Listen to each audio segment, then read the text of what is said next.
Guyyaan har'aa immoo guyyaa baay'ee namatti tolu irratti argamna. Kabajamtootaa fi jalatamtoonni warroonni maatii keenyaa hundi keessan baga nagaan dhuftan, baga nagaan nu eegdan siniin jechuu jaalannaa. Egaa warroonni maatii keenya sin taane immoo maatii keenya taatanii yeroo hundaa guyyaa guyyaan viidiyoon keenya akkasin bira ga'u yoo barbaaddan sabskraayibii gootanii mallattoo bilbilaa ishee fakkaatu tuquudhaan gaa viidiyoon nuti guyyaa guyyaan hojjennu akkasin bira ga'u gaa chaanaaliin kun chaanaalii addaa kan keessan jechuudha.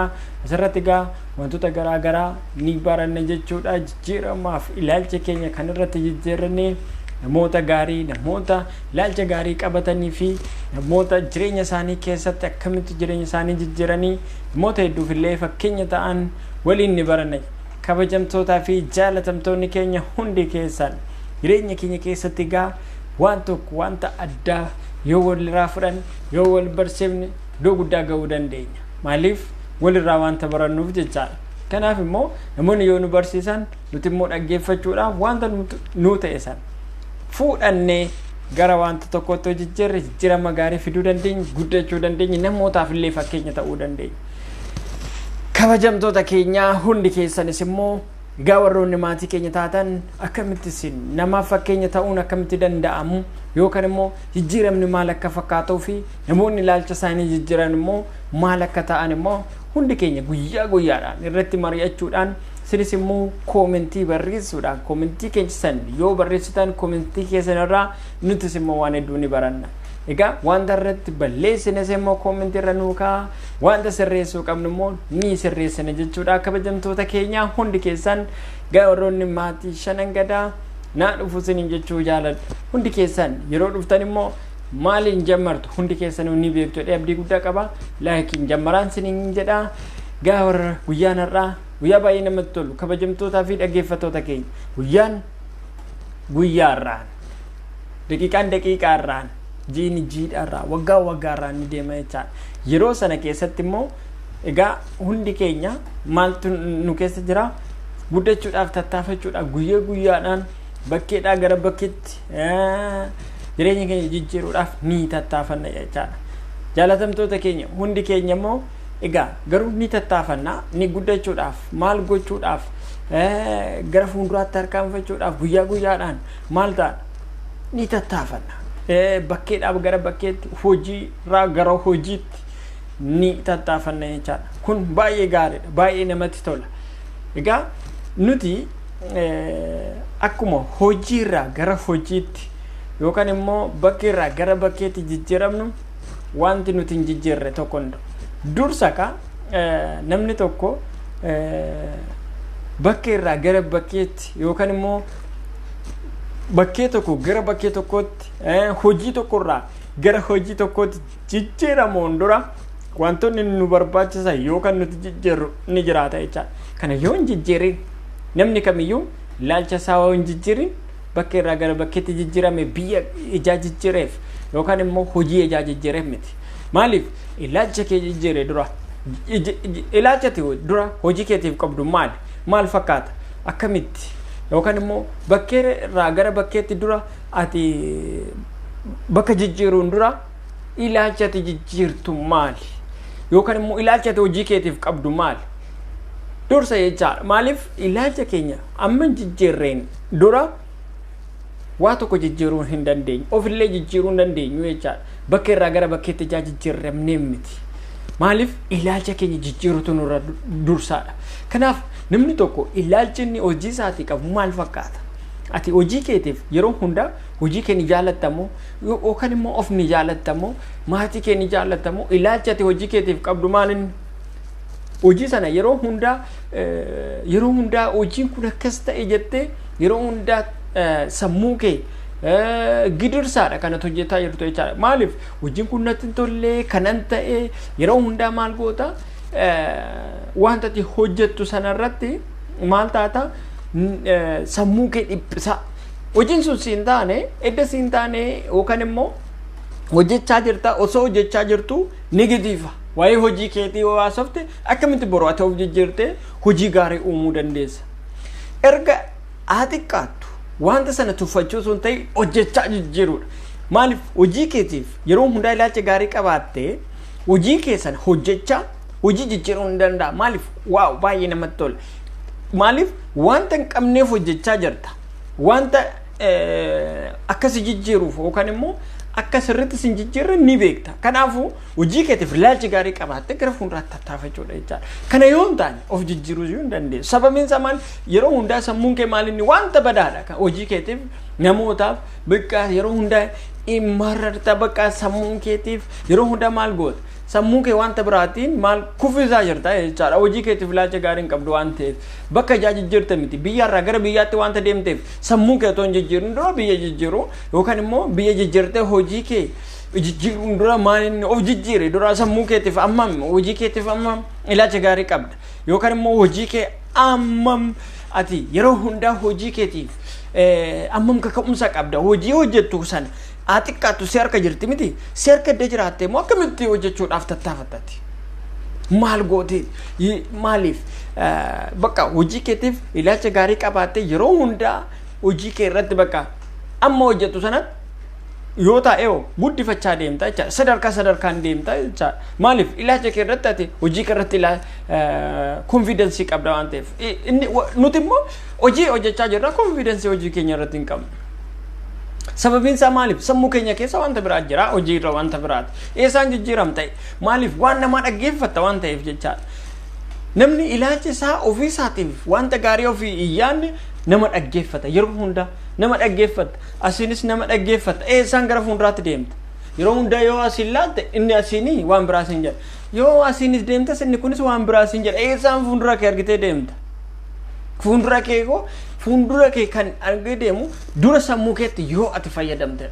sammuun kee yeroo hundaa namaan deema yoo ta'e yeroo hundaa namaan jiraata jechaadha maaliif ilaalcha kee gaafa jijjiirte immoo maaliif ofiin deemtaa waan ta'eef sammuu kee yeroo hundaa hojii keetiif wanta gaarii yaad sammuu kee yeroo hundaa bal'isi yaad buru akka jijjiiramtu hojii kee har'a xiqqashoo irraa kaatee boroddoo guddaa ga'uu ni dandeessa intuffatii wanta argatte yeroo hundaa hojjedhu wanta hojjettu sanarratti immoo yeroo hundaa maaliif pozitiivii ta'eeti hojjedhu haa xiqqaattu sii dabalaa deemaa jechaadha guddaa hojjettee ati bakka fakkeenyaaf yeroo hundaa yookaan immoo teessee waan guddaa yaadda otoo bu'aa cehii keessan darbii waan guddaa ta'a kun eessaa dhufa boleessa otoo bu'aa cehiin otoo kun hin buusin eessaa fidda hin jiru kaa ati maal gootaa yookaan rabtee biyya hojii kana keessatti fakkeenyaaf hojii ati hojjettu keessatti bu'aa cehii qabaachuu qaba ati maal bu'aa cehii sana sodaattee maal goota gara biraa deemta gara biraa eessa waan tokko kanatti hin dhufne siifuun ta'u kaa kanaaf maal gochuutu sirra jiraatare buusi kana yoo buuste ilaalcha kee keessatti akka dafqitee buustuu fi akka ati boru gara fuulduraatti argachuudhaaf tattaafattu maal ta'u sammuu keetti himi bakka homtuu kanarra hin jiru isaa booda kan wanti hunduu dhufu jechaadha kana yoo goote bakka barbaadde ga'uu dandeessa iddoon kun hojii kana irratti bu'aa cehii qaba bakka ishii sin jettee teessee halkanii guyyaa yookaan immoo waan xiqqoo baastee jijjiirama gaarii fiddu sana biraan deema jettee yoo deemte qaalaa buuta otoon hojjettiin eessaa otoo urkan buusiin wanti dhuftu siifis faayidaan qabu kana beekutu sirra jiraatti yoo yeroo hundaatti kaayyoo keetiif ilaalchi kee yeroo hundaan pozitiif yoo ta'e waan hunda uumuu ni dandeessa hojii ishii xinnoo barbaadda maaliif ati galiin kee guguddaa sammuu kee keessa kan jiru galiin kee guguddaa ta'e immoo maal barbaaddame hojiin ati hojjettu immoo xiqqeessitee yaadda wanta akkasii jiraare maaliif sammuu kee keessatti bakka maaliif hojjettee ni fidda ni dandeessa waan ta'eef jechaadha ilaalcha keetti yookaan immoo sammuu keetti ilaalcha ni danda'ama himi yoo himuu baatte sin fayyadu akkasuma maaliif namni tokko sammuu isaa keessatti ilaalcha hin danda'uu baay'eefna nuti maaliif waan tokko gaafa dhufe hin danda'u maaliif sammuu keetti hin danda'u nan danda'a jedhe yeroo hundaa maaliif yeroo hundaa maaltu nuquu nama nuyi hin danda'u kana maal hojjedhe akkamitti hojjedha maalan godha kun guddaadha kana miti murteen isaa kana miti yeroo hundaa nan danda'a jedhe wanta si dhorku gonkumallee hin jiru warroonni danda'anii yookaan immoo amma fakkeenyaaf inni bareedaa akkana ta'eef danda'e ani immoo akka isaa miti ani akka isaa yookaan dubbiin beeku ani akka isaa dubbachuu hin danda'u obboleessa ni dandeessati yoo nan danda'a jetteetti yoo nan danda'a jettee yeroo hundaa tattaafatte ni dandeessa. bakka barbaadde sana ga'uu ni dandeessa tattaafachuudha bu'a ce'ii keessa darbi.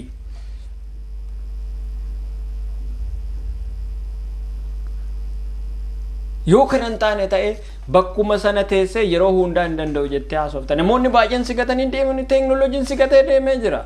yoo kanatti hin fayyadamne ati lafatti haftee jirta. yeroo hundaa sammuu kee keessaa baasi.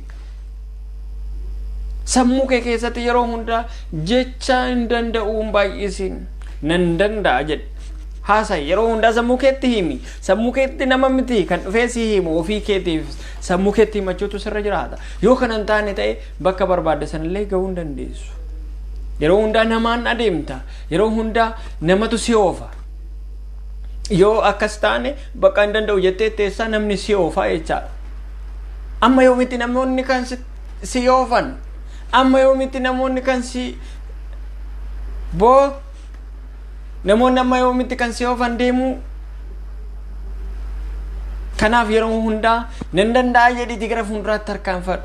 yeroo hundaa an uumuu nan danda'a jedhi uumuu nan danda'a. kanaaf jaalatamtootaa fi kabajamtoota warroonni shanan gadaa tuubii hundi keessan yeroo hundaa gaa leenjii adda addaas ni fudhanna. hundi keessan koomedii ta'utu sanarra jiraata. ilaalcha keessan positive yeroo hundaa jechuudha. maaliif sammuu keessan jijjiirutu sanarra jiraata. yeroo hundaa bakka jijjiiruun dura of jijjiiri. sammuu kee jijjiiri. sammuu keetti wanta himtu beeki. sammuu keetti wanta himtu hin beektu taanaan qobaatti haftee jirta. sammuu kee ofii keettiin adeemsisi namni siin adeemsisiin yoo kanan goone lafatti haftee jirta waan ta'eef yeroo hundaa tattaafadhu. yeroo hundaa jecha hin danda'u of keessaa baasi.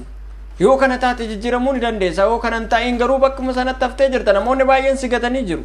namoonni baay'een immoo akka qaqqabduuf immoo yeroo kee itti fayyadame. ilaalcha kee jijjiiri. sammuu kee jijjiiri. namoota biraa bukkee deemi. namoonni baay'een sitti fayyadamiin atiin yeroo hundaa ni dandeessa. bakka barbaadde ga'uu ni dandeessa. hojjechuu ni dandeessa. tattaafachuu ni dandeessa. ka'uu ni dandeessa. yeroo hundaa kursii dhumarra teessee wanta hin danda'uu fi namoota hamachuu fi namoonni akkasitti guddatan akkasitti ta'an garuu ati achi teesse waa'ee namaa soofta. ilaalchi kee maaliif atis ni dandeessa waan ta'eef ilaalcha gaarii wanta hin qabneef waa'ee namaa teessee haasaa oolta. waa'ee namaa haasa'uun baay'isiin hojjechuu baay'isi. yeroo hundaa haasaa baay'isuu osoo hin ta'in hojii baay'isuudha booleessi. yoo kana taate jijjiiramuu ni dandeessa. guddachuu ni dandeessa. bakka barbaadde ga'ullee ni dandeessa sin jechuu barbaada. yoo kana hin taane kursiidhuma ho'isuu ta'a jechaadha. jaalatamtootaa fi kabajamtoonni roonni shanan gadaa tuubii hundi keessan egaa hundi egaa socho'utu nurra jiraata. jijjiiramuun tarkaanfachuun nutti jiraata. bakka teenya ka'utu nutti ho'ee kursiin nuti irra teenya yeroo hundaa nutti ho'uun nurra hin jiraatu. ka'uutu nurra jiraata. tattaafadhu hojjedhu urka buusiiti. yeroo booda immoo jijjiiramuutu sirra jiraata. yeroo daa'imummaa keetti taphachuu osoo hin ta'in yeroo daa'imummaa keetti hojjette yeroo umuriin kee intin jedhutti bashannanuu sirra jiraata. bashannanan baay'isiin yeroo qaba bashannan amma hurka buusutu sirra jiraata. yeroo daa'imummaa kee taphatte yeroo umuriin kee deeme immoo aarsaa kaffaluun sirra hin jiraatu. yeroon aarsaa kaffaltu amma waan ta'eef jaalatamtootaa fi kabajamtoota warroonni shanan gadaa tuubii taatan hundi keessan immoo sabskraabii warroonni gootan warroonni immoo maamila keenya taatan galatoomaa isiniin jechuu jaaladha. kanaaf warroonni kaanis immoo maamila keenya taatanii yeroo hundaa egaa waliin barannee wal barsiisuudhaan bakka guddaa akka keenya abdii guddaan qaba.